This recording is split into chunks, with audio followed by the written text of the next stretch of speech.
मैं coming sir. आइए आइए। नमस्ते सर। नमस्ते, नमस्ते। बैठिए। Thank you. आप अभी महिला सुपरवाइजर पे जी काम जी कर सर। रहे हो जी और आप तो अपने डिस्ट्रिक्ट में ही हो, बाड़मेर में ही है। जी जी बाड़मेर डिस्ट्रिक्ट। गेडा ब्लॉक में। तो आप अभी जो काम कर रहे हो महिला सुपरवाइजर वाला, इसमें क्या क्या करना होता है? जी सर, इसमें बेसिकली जो महिला एवं बाल विकास विभाग की योजना है उनका सर ब्लॉक लेवल पर क्रियान्वयन करना होता है। अच्छा। और तो इसमें सर निर्देशालय महिला अधिकारिता प्लस समेकित बाल विकास सेवा दोनों की सर योजना होती है। उनको सर क्रियान्वित करना प्लस जो ग्राम स्तर पर साथिन होती है उनकी सर मॉनिटरिंग करना मुख्य इसमें काम होता है सर। एक गांव से कितनी साथिन होती है? एक साथिन। एक साथिन होती है। जी सर। जिसकी नियुक्ति तो काफी पहले, ये तो प्राइवेट है ना? जी नहीं सर, ये मानदेय सेवा पर आधारित होती है। हाँ। इसकी राज्य सरकार के द्वारा विज्ञप्ति निकाली जाती है, उसके बाद इसकी सर नियुक्ति की जाती है सर। अच्छा अच्छा, वो आपकी मदद करती है ग्राम स्तर पर। जी जी सर। तो एक काम करते हैं, सीधा ही सवाल करते हैं कि महिलाओं की जो स्थिति है जी इस समय जो आपको देखने को मिलती है राजस्थान में, आप कोई सुधार करना चाहते हैं एक सीएम के रूप में?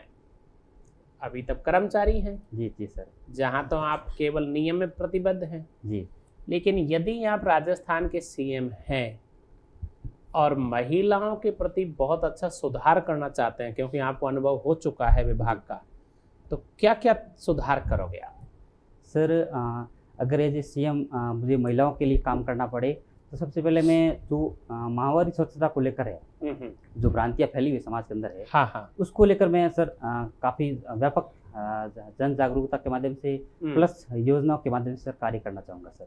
जैसे उड़ान योजना अभी चल रही है, हाँ हाँ हाँ, तो उसमें सर मैं उसको और ग्रास रूट तक ले जाऊँगा और इसमें सर क्या कमियाँ हैं, क्या इसमें सुधार किए जा सकते हैं, वो सर मैं इसको और अच्छी तरीके से लागू करने की कोशिश करूँगा सर। अब इसके अलावा एक और दूसरा कोई? जी सर, इसके अलावा जो अभी कुछ जगह पर सर पंचायत जो होती है उसमें प्रधानपति या सरपंच पति की अवधारणा देखने को मिलती है, वो सर मैं समाप्त करने का प्रयास पर्दा प्रथा एक तरह से है ना? हाँ सर। जी सर, नहीं सरपंच पति या प्रधानपति, मतलब हाँ समझ के।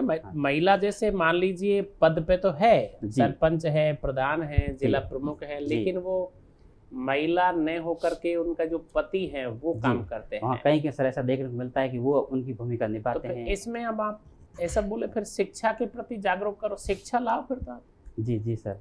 भाई शिक्षा होगी जी तो स्वतः ही अपने आप ही अधिकार महिला को पता चल जाएगा सर। जी सर, शिक्षा के लिए राज्य सरकार पहले से अच्छे कदम उठा रही है और उसमें इनके साथ साथ अगर ये कदम और उठ जाए तो सर सामाजिक और उनका राजनीतिक एम्पावरमेंट होगा तो सर महिला आगे बढ़ेगी सर। बाड़मेर में पहले पोस्टिंग के लिए डर लगता था, जी अब बाड़मेर पोस्टिंग एक अच्छी पोस्टिंग मानी जाती है। जी सर। क्यों सर? अभी भी अच्छी कहीं के स्थान पर सर नहीं मानी जाती है, ये देखने को मिलता है, लेकिन अब सर ये है कि स्थितियाँ काफ़ी पहले की तुलना बदल चुकी हैं। वहाँ सर जो मूलभूत सुविधाएं हैं वो सर अवेलेबल हो चुकी है। अच्छा। इसके अलावा सर जो शिक्षा का स्तर, पानी की तो कोई समस्या नहीं है बात? जी सर, समस्या कहीं कहीं सर जगह है, लेकिन अब इसमें सर जो गंभीर पहले समस्या थी वो सर अब नहीं है सर। ओके जी।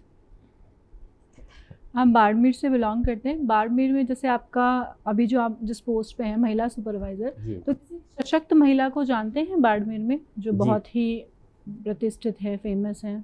जी मैम, श्रीमती रूमा देवी मैम है। तो वो किस क्षेत्र में है रूमा देवी जी? उनका मैम जो एनजीओ चलाती है, ग्रामीण विकास सेवा संस्थान के नाम से एनजीओ चलाती है, और वो जो महिला होती है उनको एसएचजी के माध्यम से मैम एम्पावरमेंट करती है और उनको सर रोजगार स्वरोजगार प्रदान करती है। तो करीब करीब कोई टेंटेटिव आइडिया कि कितनी महिलाएं उनके इस सशक्तिकरण में हैं? कितनी महिलाएं? 5000 के समथिंग मैम उनसे जुड़ी हुई है, डायरेक्ट या इनडायरेक्ट रूप से। अच्छा। अभी आपने एक बात कही सरपंच पति और प्रधान पति की, तो इसके लिए एजुकेशन तो बहुत ज़रूरी है। दूसरा एक कौन सा पहलू है जो बहुत ज़्यादा इसको फेवर करता है कि ये स्थिति अगर आप बनाएंगे तो ये जो धारणा है सरपंच पति और प्रधान पति की वो परिवर्तित हो जाएगी? जी शिक्षा के अलावा इसमें मैम जो सरकारी अधिकारी है उनका रोल इसमें बहुत ही इम्पोर्टेंट होता है कि वो एक जब भी ग्राम स्तर की मीटिंग हो, चाहे पंचायत समिति की मीटिंग हो, तो वो एक ऐसा ऑर्डर निकाल ले कि भाई जो महिला हो तो महिला स्वयं कार्य करेगी, या ग्राम स्तर पर जो भी महिला जनप्रतिनिधि है वो स्वयं अपनी भागीदारी निभाएगी। तो ऐसा अगर सर्कुलर वहाँ नीचे स्तर तक जनमानस में अगर स्वीकार्य हो जाए तो ये मैम स्थिति काफ़ी बदल जाएगी। जी। आपका हिस्ट्री सब्जेक्ट रहा है, ज्योग्राफी रहा है जी सर। ना, इकोनॉमिक्स भी रहा है, और आप राजस्थान से बिलोंग करते हैं। जी सर। राजस्थान हुआ, छत्तीसगढ़ हुआ, मध्य प्रदेश, उड़ीसा, बिहार, झारखंड, ये रिसोर्सेज जो नेचुरल रिसोर्सेज हैं उसके मामले में बहुत ही समृद्ध है। जी। है ना, समृद्ध है, ज़्यादातर संसाधन, प्राकृतिक संसाधन यहाँ पाए जाते हैं, जी सर। लेकिन गरीबी भी सबसे ज़्यादा यहीं देखने को मिलती है। क्या रीजन है इसके पीछे? सर गरीबी के सर जो इनका सर डेवलपमेंट हुआ है सर, वो बाकी राज्यों की तुलना में सर स्वतंत्रता के बाद सर कम हुआ है, लेकिन ऐसा अब स्थितियाँ सर काफ़ी बदल गई हैं, चाहे पर्यटन को लेकर हो, चाहे उनके खनिज संसाधन को लेकर हो, तो व्यापक रूप से सर समृद्ध हुए हैं। तो अब ये राज्य बीमारू राज्य की श्रेणी से सर, जैसे राजस्थान हो गया, ये सर बाहर आ गए। अच्छा, राजस्थान में एक संचौर बेसिन है, नाम सुना है? जी सर। क्या है, किसके लिए प्रसिद्ध है? सर ये तेल और गैस के लिए प्रसिद्ध है, और ये पट्टी है, और इसके अलावा यहाँ सर सांचौर में सर गायें भी सर पाई जाती है सांचौर में सर। भारत का एक चीज़ देखा जा रहा है कि जो गैर परंपरागत ऊर्जा के स्रोत हैं उस पर ज़्यादा फोकस किया जा रहा है। जी। ठीक, परंपरागत जो ऊर्जा के स्रोत हैं, ठीक है, वो उसमें भारत की आत्मनिर्भरता दूसरे देशों पे है। तो इसमें भारत कहाँ तक सफल हो रहा है और इसके लिए इनिशिएटिव क्या उठाए जा रहे हैं? राजस्थान में इसकी क्या संभावना है? जी सर, राजस्थान में सौर ऊर्जा, पवन ऊर्जा की व्यापक संभावना है। यहाँ पर सर पवन ऊर्जा की लेकर नीति भी बनी है, सौर ऊर्जा पॉलिसी 2019 में लाई गई है। इसके अलावा सर जो PM कुसुम जो योजना है वो भी सर ग्रामीण स्तर तक उसमें लागू की जा रही है। इसके अलावा जो सौर ऊर्जा के जो गैर परंपरागत सोर्स हैं वो भी सर बढ़ाए जा रहे हैं। इसके अलावा जो अभी बीकानेर के अंदर जो परंपरागत ऊर्जा का स्रोत है वहाँ सर भंडारण की कैपेसिटी सर इसके लिए बढ़ाई जा रही है, तेल क्रूड को लेकर है। तो ये सर अभी देखे होंगे कि हमारे यहाँ जो राजनीति है ना, आप चाहे राज्यों के चुनाव में देख लें, चाहे केंद्र स्तर पर देख लें, अभी कर्नाटक का देखा जाए तो बेसिकली उसमें क्या है, धार्मिक मुद्दे ज़्यादा प्रभावी हो रहे हैं। जी। इसको आप भारत की राजनीति को किस तरफ देखते हैं कि किस तरफ ये ट्रांसफर हो रही है?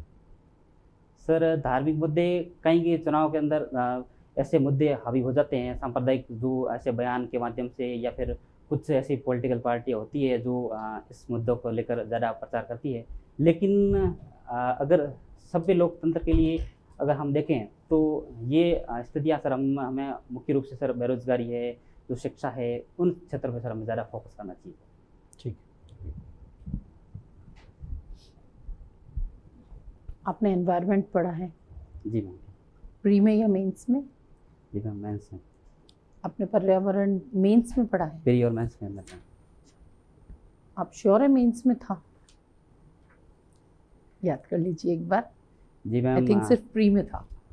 ओके, चलिए, एक बोली जाती है एक लाइन, नेचर इज सुप्रीम, प्रकृति सर्वोपरि है।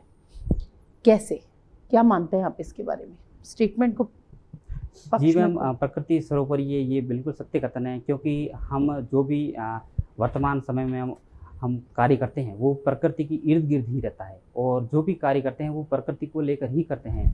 चाहे प्रकृति के माध्यम से मैम अगर उनका कुछ भी रिसोर्सेज काम करें, कार्य करें, या फिर प्रकृति हमें देती है, चाहे हम कुछ उनका विकास करें, तो ये कहीं ना कहीं प्रकृति के माध्यम से सर मैम एक दूसरे से फैक्टर जुड़े हुए हैं।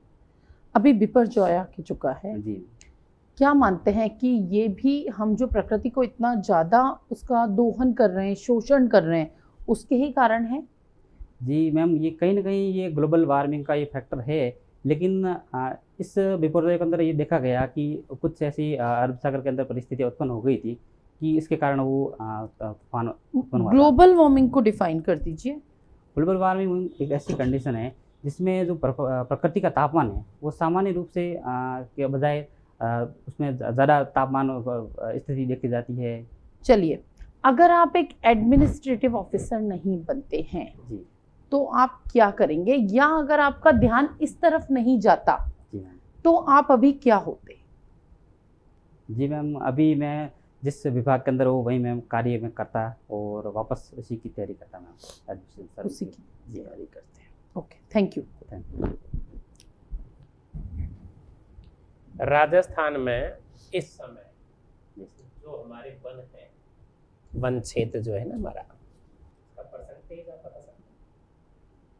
जी एग्जैक्टली सर मैं डाटा याद नहीं कर पा रहा हूँ, अनुमान लगा सकता हूँ। इनका कुछ वर्गीकरण भी है क्या?